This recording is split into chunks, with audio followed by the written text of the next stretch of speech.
Welcome to the latest edition of Beyond the Arc. I'm John Gonzalez alongside our NBA insider Bill Reiter, and per BTA contractual policy, we are dressed very similarly again today, although you're not. Where's your cardigan?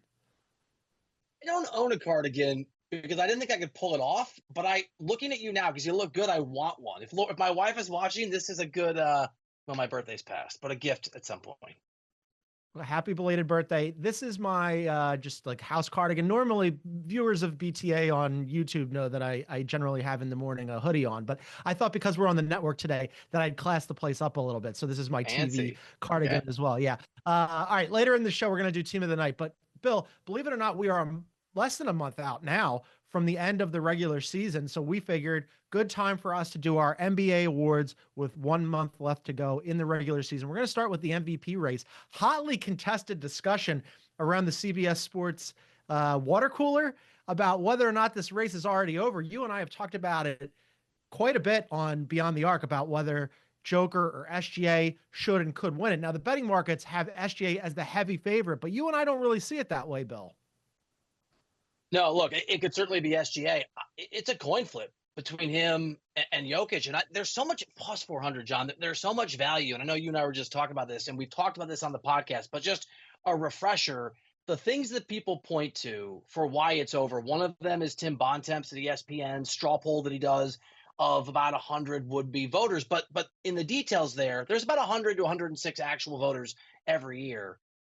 Many of the people that are in the straw poll don't actually vote, and many of the actual voters, myself included, are not in the straw poll. So that's not really indicative of where the vote's going. It's just where some NBA people are at.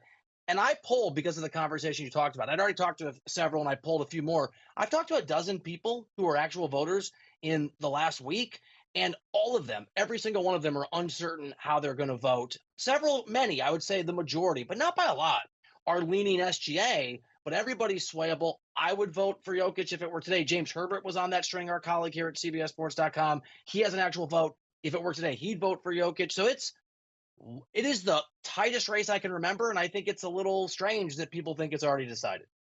Well, I think, okay, so a lot of things go into this here, and if it's just who's the best player in the NBA, if that was the actual question in the actual poll, who's the best basketball player around the world, I think we'd get pretty predominant answer and response for Nikola Jokic, but it's an MVP conversation. And I know that you don't like this component, but I think that that's kind of what sways it. There's the narrative, right? There's the narrative of, Joker's won 3 of 4 and SGA is the best player on Oklahoma City. And they're probably the best team in the NBA.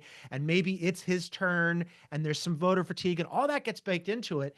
And if we just stood back and really dispassionately looked at the numbers of this thing, if it was just a numbers argument, I think SGA has had a phenomenal season. But then all of a sudden, I really think he'd be 2 and Joker would be 1. And we really probably wouldn't be having this conversation. Yeah, and just to back up what you're saying, I mean, obviously Jokic has 3 MVPs before. He's historically amazing, and he's having literally one of the greatest seasons in NBA history. And for him personally, career highs in points per game, in assists per game, in three-point attempts taken, also in three-point percentage. I mean, the guy is on track for a 50-40-80 season, 50% from the field, 40 from 3, 80 from the free throw line. And he is ostensibly a big man. And to your point about value, right? I think you're right. The narrative and the fact he's won so many, and I think voters are a little leery of giving him a 4th. I think it obscures the fact, and both these guys are amazing. It's incremental. It's millimeters. I'm not disrespecting Shea. I could certainly end up voting for him based on the next month. But I think so far Jokic has been more important to his team than Shea, just by a little bit, has been to his own team, because I don't think the Nuggets are very good. They're certainly mediocre defensively. Jamal Murray is sort of hit or miss. Michael Porter Jr. from my alma mater, MIZZOU, is especially with that contract. That's a Joker production in Denver. It really is. And this can be trite sometimes, but still, I think it's instructive in a way. If you took Joker and put him on OKC and took SGA and put him on Denver, what would those teams look like? I think Joker is maybe a little fatigued by this too. After they beat Oklahoma City in the second game of their back-to-back on Monday, he was asked about it, and he said, look, I think I'm playing the best basketball of my life, So if that's enough, it's enough. If not, he deserves it. He's really amazing. And I think that that's the right response. I mean, Joker knows that he's playing out of his head. As you mentioned, he's on track for a 50, 40, 80 season, Bill, while also averaging a 30-point triple-double. I mean, those numbers It's right. defy belief. It's like, it's ridiculous. It makes my brain leak. What little brain I have leak out of my ear. And also, we had talked about the betting markets. The betting markets are largely indicative of which way we think people are going to bet, right? It's heavily favored on people think SGA is going to win. So they've got to try to get some more money onto Joker. And you had said that there's some really good value there. Well, Basketball Reference has an MVP tracker that I'm particularly fond of, and their model doesn't have anything to do with the betting markets. Their model is based on what are the numbers this season and how did people vote previously? Like, how did the award get handed out in previous seasons? And by their metrics, Bill, they have Joker as a guy who should be heavily favored, as you can see here on the screen, at 65.6% to just 27% from SGA. And as you said, it's not that SGA isn't having a good season. It's that based on all the previous MVP awards and Joker's numbers this year, he should be the guy.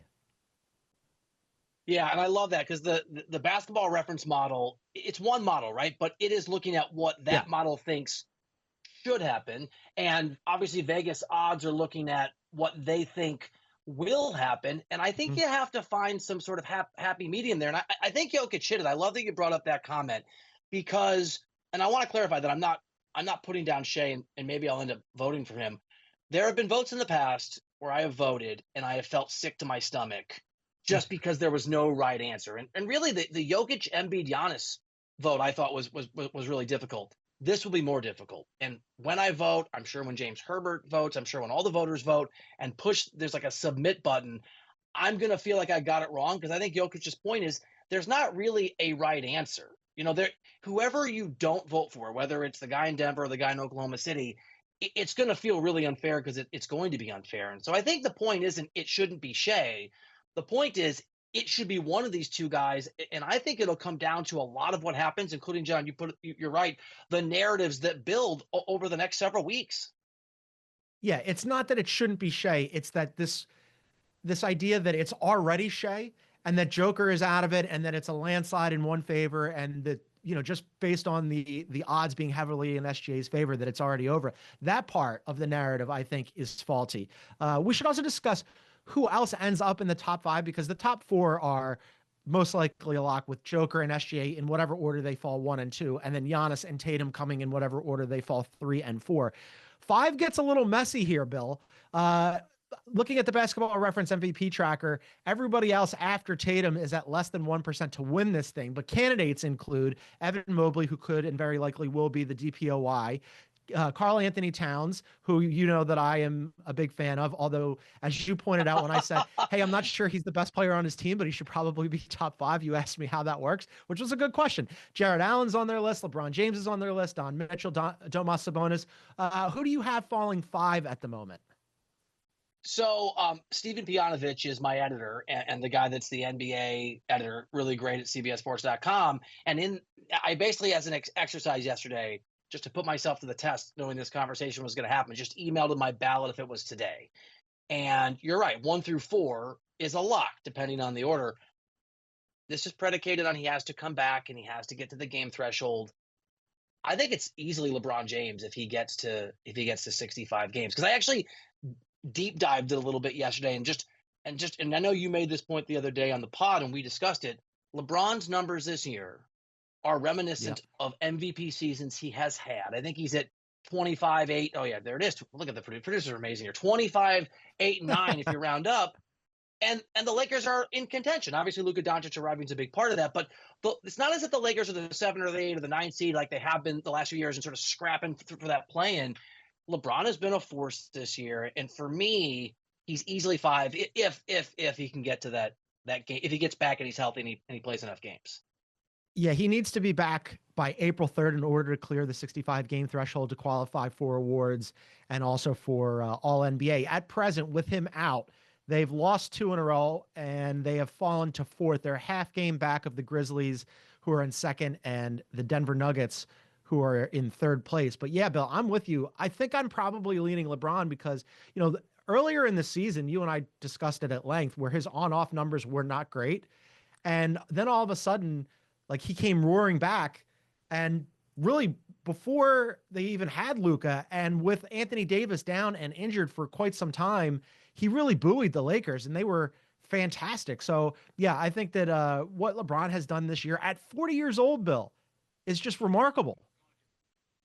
So we're gonna get Bill back at any time now. We're gonna take a quick break, and then we're gonna continue with we're 1 month out from the regular season being over. So we're handing out some awards as we see them with a month to go left in the regular season. And we're going to take a quick break, and then we'll rejoin with Bill. This is Beyond the Arc on CBS Sports Network.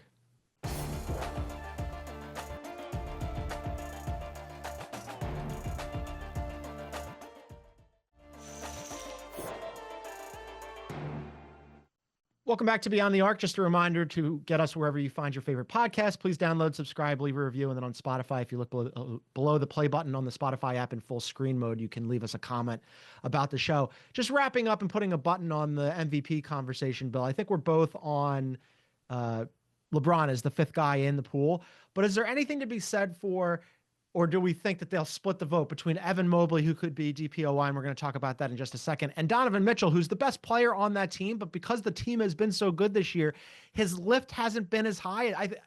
Part of me feels like maybe there should be a case to be made for one of the Cavs being in here. I tried to make it to myself yesterday, and maybe I just didn't do a good job doing that. But I kind of came down on, this is going to sound like an insult, but that those guys are a poor man's Tatum and Brown. They're really good. They're really important. They are the sort of tandem that is the crux of a great Eastern Conference team. But I don't think individually they rise to that level for me. Yeah, I think that that's probably right. And as much as I tried to talk myself into Karl Anthony Towns as having an excellent season, being the fifth guy, your voice of reason really still echoes in my head. So I think Karl Anthony Towns is on the outside too, but most likely second team all NBA would be a really nice finish for him. All right, let's talk about Defensive Player of the Year. This one's a little squirrely, Bill, because up until Victor Wembanyama got hurt, it was him and it wasn't close. If Chet Holmgren hadn't gotten hurt at the beginning of the season, he would have been a contender. Then all of a sudden, Jaren Jackson went down.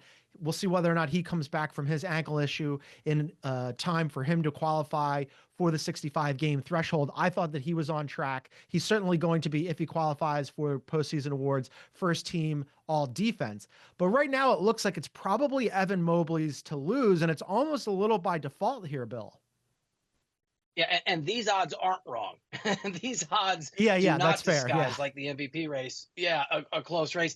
So this award just bums me out because you're right. It would have been Wembanyama going away, but it would have been four of the most interesting, worthy candidates we've had in a long time if everybody had been healthy. If you could have included Wemby on there, and obviously Mobley and Triple J, and I'm forgetting. I just totally blanked on the fourth person, but this could have been an incredible race, and now it's just Mobley. I mean, he's going to win, and I guess 2 and 3 are kind of interesting candidates, but this is done in large part because it just reminds us we have so many guys who are hurt and so many guys who aren't going to make that 65-game threshold.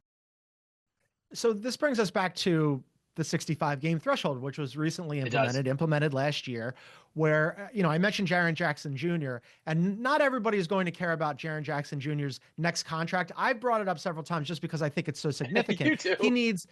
He needs, I believe it is because he didn't qualify in a couple of them, 9 more games, right? And there's a chance that he gets back, but it's going to be super, super tight for him to qualify and get to 65 games. Hopefully he does come back, 1, because the Grizzlies need him, and 2, because he's had an amazing season.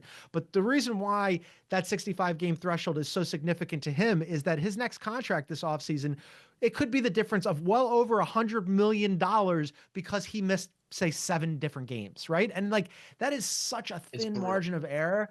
And if look, he's going to be rich regardless. He's very well to do because he's a quality NBA basketball player, and he's not going to have to want for money. However, $100 million north of is still north of $100 million, and that would make me go insane.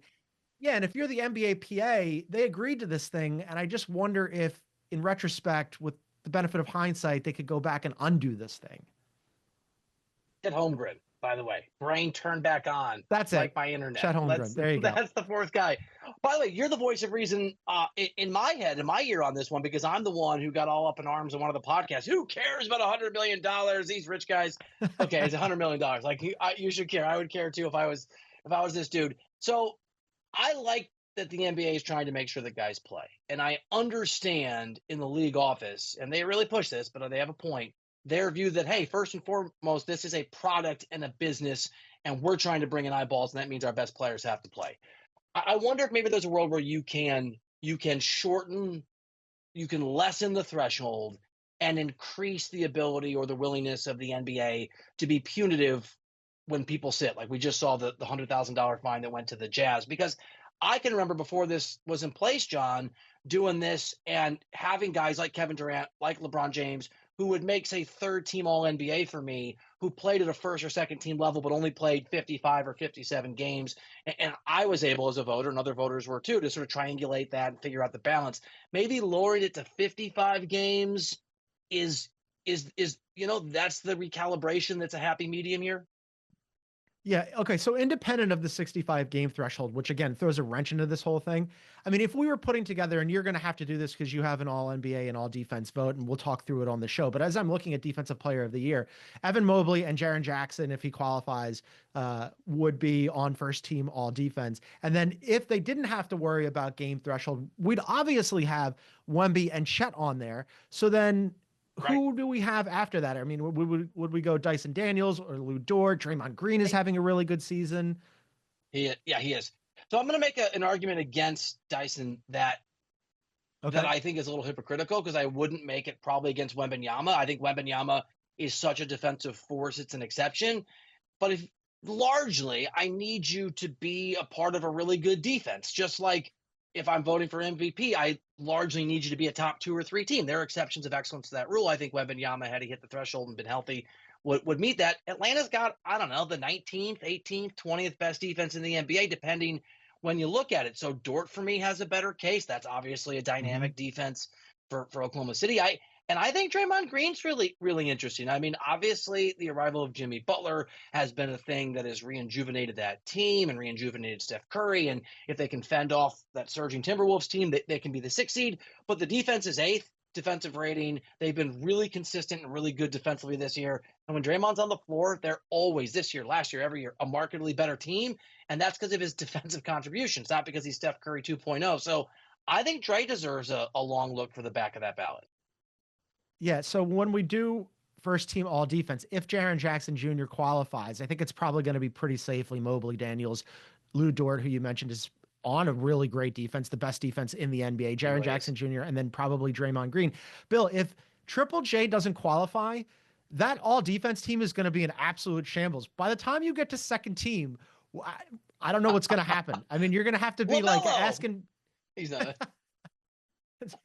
Yeah, that's where we're gonna be. It's gonna be an absolute ruin. My guy. Let's do a little rookie of the year conversation too. Somebody has to win this, Bill. Yeah, it's brutal. I'm leaning Jalen Wells. Stephon Castle is the favorite here. He's been really good. I think he's going to be a guy who is going to be a star in this league. You can see the athleticism. He's had a huge impact on that team.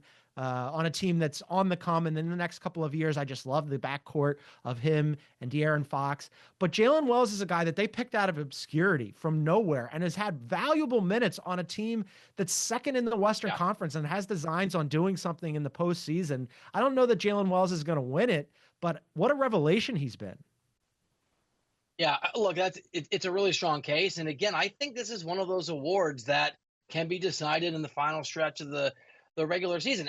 Does it move you at all? Here's my old, I love this expression. Okay. The old lies, damn lies, and statistics. Does it move you at all that Stephon Castle's scoring is up over 20% since Wembanyama went down? Does that even remotely suggest leadership? Yeah, I mean, it does. He stepped up a little bit. Yeah, it does. And the Spurs were a team that you flagged early on as, hey, maybe they could be on the back end of the play-in and could sneak in. And they looked like they might be there for a second. And if Wemby hadn't gone down, they might have actually done that. Yes, Stephon Castle taking over with a higher usage rate and more responsibility and driving that team. Absolutely. I just keep coming back to Jalen Wells being like not just a part of the rotation, but like a valuable member. I mean, because Ja was in and out of the lineup and he's had injury issues and Triple J rolled his ankle and Zach Edey can't play more than 20 to 24 minutes a game for whatever He's good reason when he Taylor plays, Jenkins has though. decided.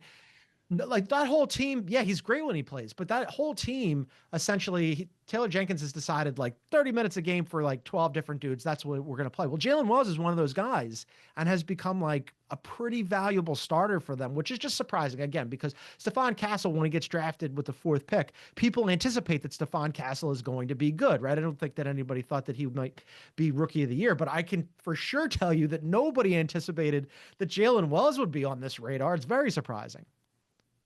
And you make a credit to the Grizzlies front office. They're probably going to have 2 of the top 5 vote getting rookies of the year because Edey's going to get votes, right? Mm-hmm. He's going to finish, I don't know, 4th or 5th or 6th or somewhere in that range. Look, you've got a month to talk me into Wells, and I'm sort of I told you this. We're going to vote together. It's going to be like a team BTA ballot. So I'm listening. I'm processing. I'm here for it. File that one away. And I just want to be clear. I think Stephon Castle is the better talent. That kid has all the tools. He's just putting them together now. And I think he's going to be really, really good. All right, let's take another break and then we'll continue with 1 month out. We're going to hand out some more awards. What do we have coming up? We've got Coach of the Year, 6th Man of the Year, Most Improved Player, whole bunch more awards to hand out. Don't go anywhere. This is Beyond the Arc on CBS Sports Network.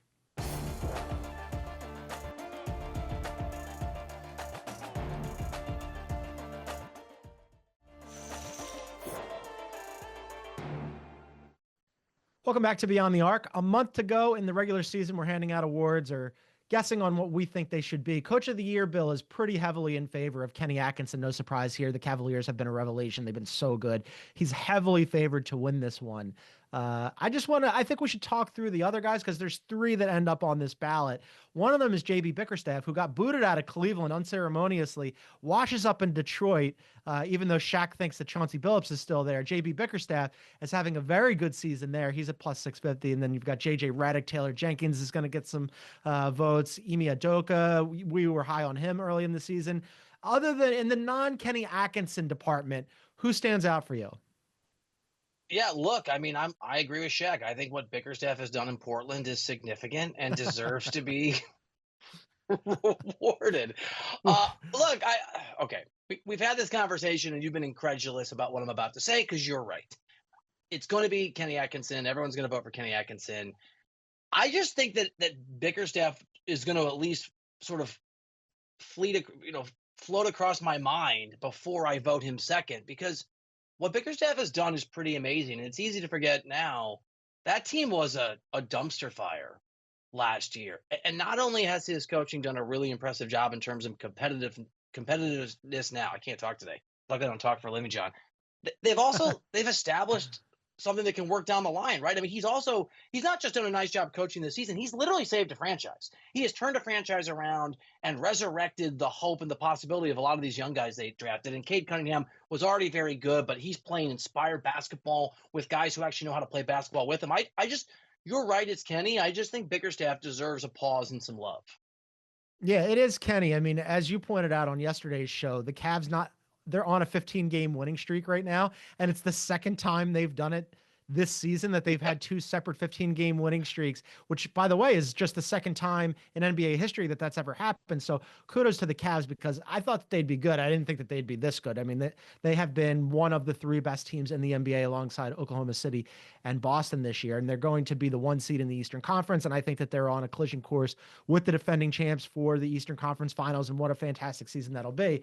But yeah, JB deserves some love here. I mean, Detroit, I had no expectations for them this year. They won 14 games last year. Cade Cunningham was good, but he has really leveled up. And especially with the way that things went with JB, where like Cleveland, it did not end well in Cleveland for him. And he goes to Detroit after they boost Monty Williams. And like, I don't think anybody looked around and went, man, thank God we got JB Bickerstaff. And then like now all of a sudden, they have a real future there. They're going to be in the playoffs for the first time in forever.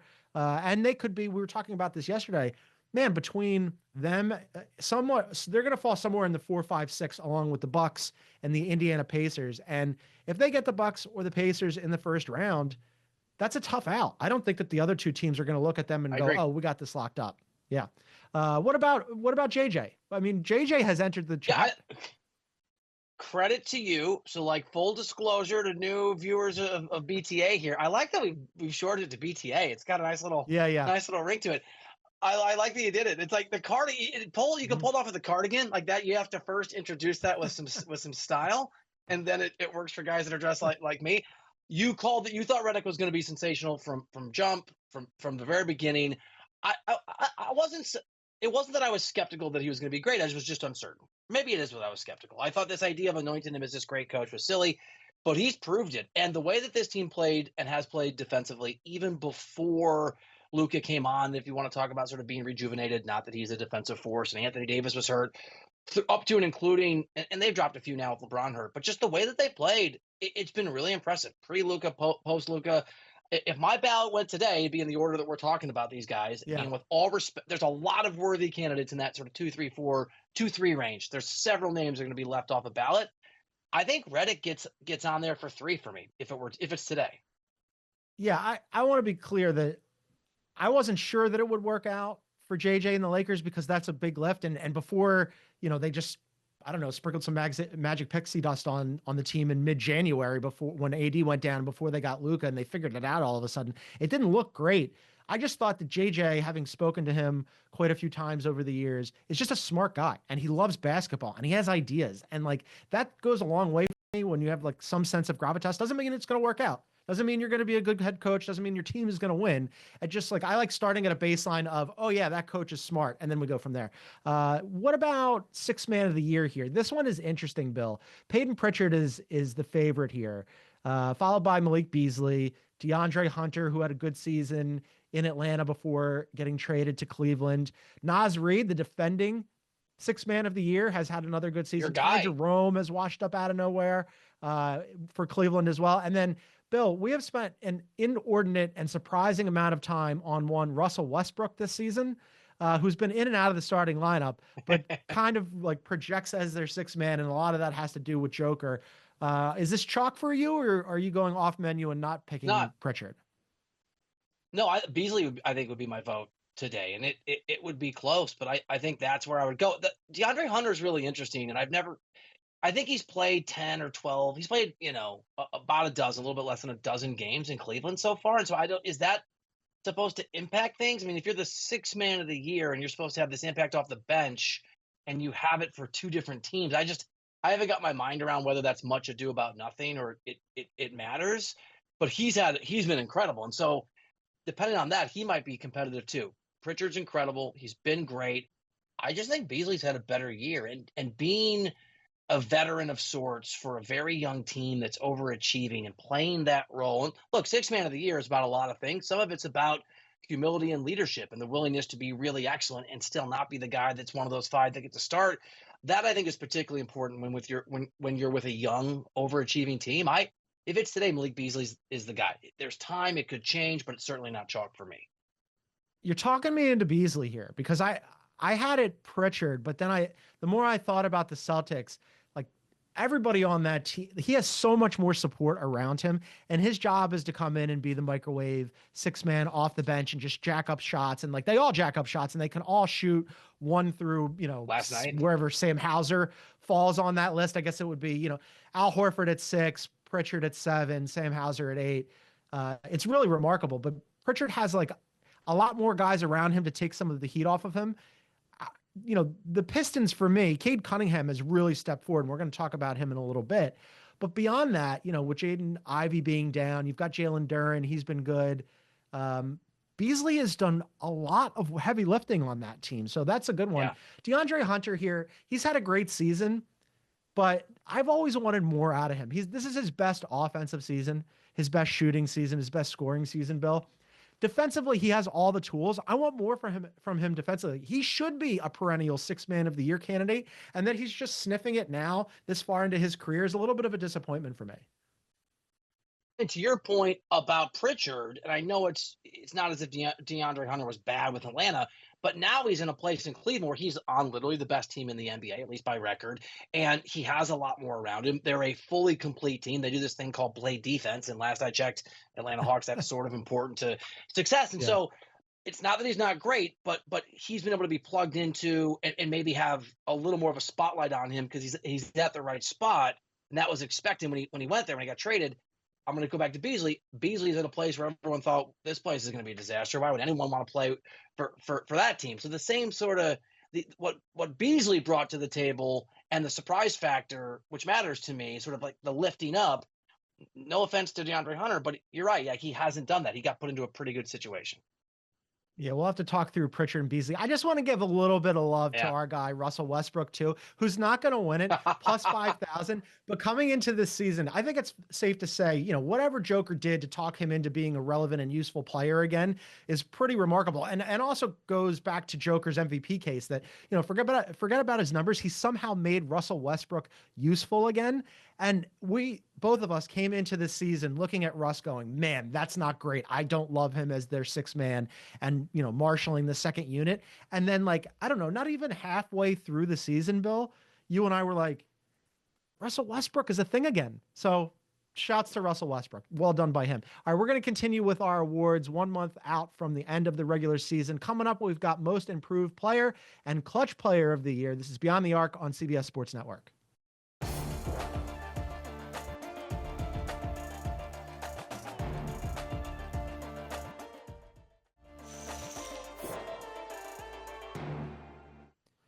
All right, welcome back to Beyond the Arc. Come and check us out on YouTube. You can find us over there at Beyond the Arc CBS. Please hit the like button, leave a comment, subscribe, hit the little bell symbol. You'll get notified when we go live. We're live most days, Monday through Friday at noon Eastern, and then we've also been doing some live shows after big games, and we'll have a whole bunch more of those once the postseason kicks off. Awards, Bill. We're handing out awards. We're a month removed from the end of the regular season. We're up to Most Improved Player. I've got a favorite here, but the list includes Dyson Daniels, Tyler Hero, Christian Brown, Evan Mobley, Jalen Williams, and of course the guy who's the favorite to win it, Cade Cunningham. Which way are you going? Well, I'm going to one of my frustrated pet peeves about voting that I don't know if I think we've worked together long enough to know. Cade Cunningham can't be the most improved player. He was a great player. He was a really good player last year. This drives me absolutely bonkers. Why don't we just give it to Shai Gilgeous-Alexander? He's improved a lot last year. He finished second in the MVP voting, I think, last season. Maybe he'll finish first this year. I know Cade Cunningham's amazing. Dude, last year, I'm going to go to my trusty notes. He averaged 23 points a game, dude, on basically the same shooting splits. Yes, his assists per game and his sort of creation stats are up a little bit in part because the guys that he's passing the ball to actually are hitting shots this year. I think Cade Cunningham's amazing. I think he deserves tons of accolades. He's going to be all NBA somewhere. I'm not going to vote for him he'll win. I'm not going to vote for him for most improved player because I don't understand this need now to find the best star or rising star, right? Some guy that wins Rookie of the Year and then in his fourth year, you're the most improved player because you've the inevitable breakthrough to being an MVP level or in this case, all NBA level player. Give it to Dyson Daniels, give it to anybody. Christian Brown, I don't care. I mean, I should care. I have to vote, but it can't be Cade Cunningham, John. You're not the only person who is annoyed by this award. A lot of people, sometimes you'll get people voting for most improved player in their sophomore year where you have a rookie who just kind of figures it out. And that bothers a lot of people. Coming into the year, I don't know if you remember, but John Morant ended up on this list of potential candidates for most improved player because he missed a huge chunk of the season. He was suspended for 25 games to start the year last year, and then he got hurt. And so he comes back and he looks at one of our fellow media brethren sent out a list of the odds to win most improved this year. And it got Jaws back up and he's like, how am I on the list of most improved? I've been around for a while and I'm really good. So it bothered him. I understand what you're saying. However, let me make the case for Cade Cunningham because I think it is Cade. Okay. I'm ready. Cade last year, 23 points a game. You're right. He looked really good, right? But it was a bad team. This year, he leveled up the entire team and he leveled up his stats. Yesterday on the show, we were talking about how has Cade Cunningham maybe passed Ant as the best domestic player, the best American player in the NBA? That wasn't a conversation we were having last year. And on top of that, I was talking with you yesterday and last week with our colleague Sam Quinn from CBS Sports.com about how is Cade Cunningham kind of bigger SGA. Doesn't mean that he's going to be 1-2 in the MVP voting anytime soon. I'm just saying their skill set is very similar, and he's a much larger human.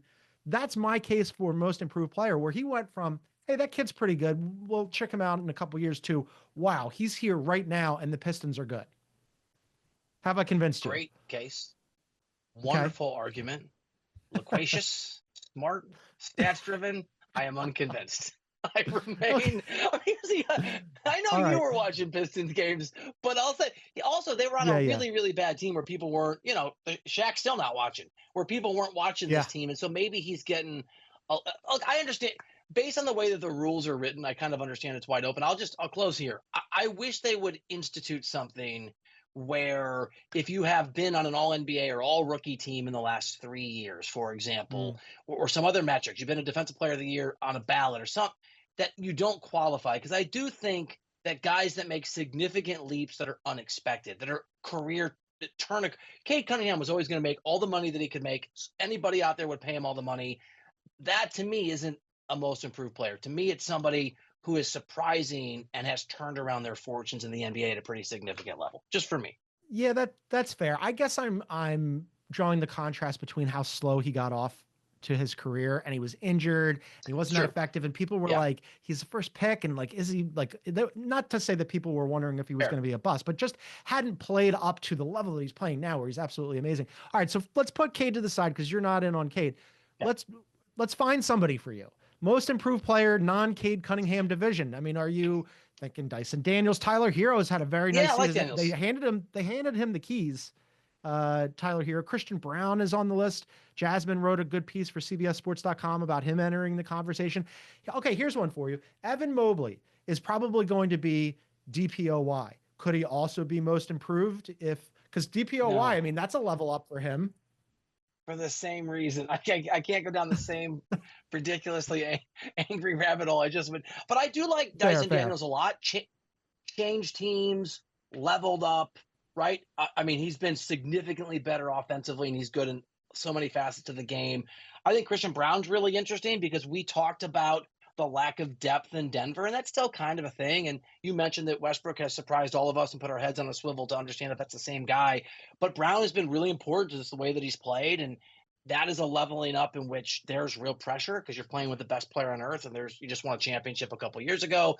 So that's a guy. I think for me, if the vote were today, I would vote for Daniels. I think that's where my vote would go, and then it gets kind of tricky in the margins. What about Tyler Hero? Because they did hand him the key. Is he too much of a known quantity? Yeah. Okay. Well, you know what? I hadn't thought about it, but you make a good point, and I just need to process that more because I need to figure out if your point is right or my ridiculously stubborn anger about people that are already established is going to get in the way. It's a very nebulous award. All these other awards, we've got good guidelines. I mean, the 65 game threshold, we've talked about that a lot, but at least you have an idea of what something is supposed to be. With the most improved, it's just like you kind of squint at it and you tilt your head and it's a Rorschach test and like, it's whatever you want it to be. One more award. We don't have to belabor this one because this is also kind of just like eye of the beholder, but clutch player of the year. Jalen Brunson is the favorite here, followed by Joker, Trae Young, DeMar DeRozan, De'Aaron Fox, and Jason Tatum. I mean, when I think about clutch player, it's like, I guess who I'd want to take a shot or have the ball in their hands when it's in crunch time. And if that's the case, the answer is the same guy that we keep coming back to about who's the best player in the NBA. And for me, it's Joker.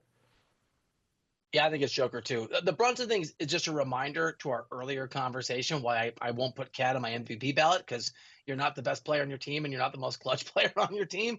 I mean, look, the thing about Brunson is I think some of that goes back to like last year, right? He got that reputation, rightfully so, last season, has continued that through.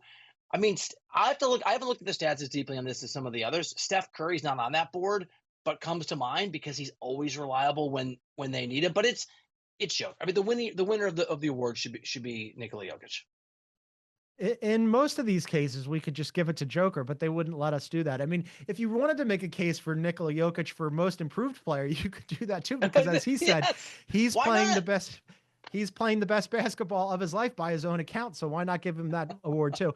All right, we're going to take one more quick break, and then we're going to wrap up the show as we always do with Team of the Night. And Bill, I'm very excited to talk a little bit of Tank Wars with you because we had a classic of the genre last night. It was amazing. That's coming up. This is Beyond the Arc on CBS Sports Network.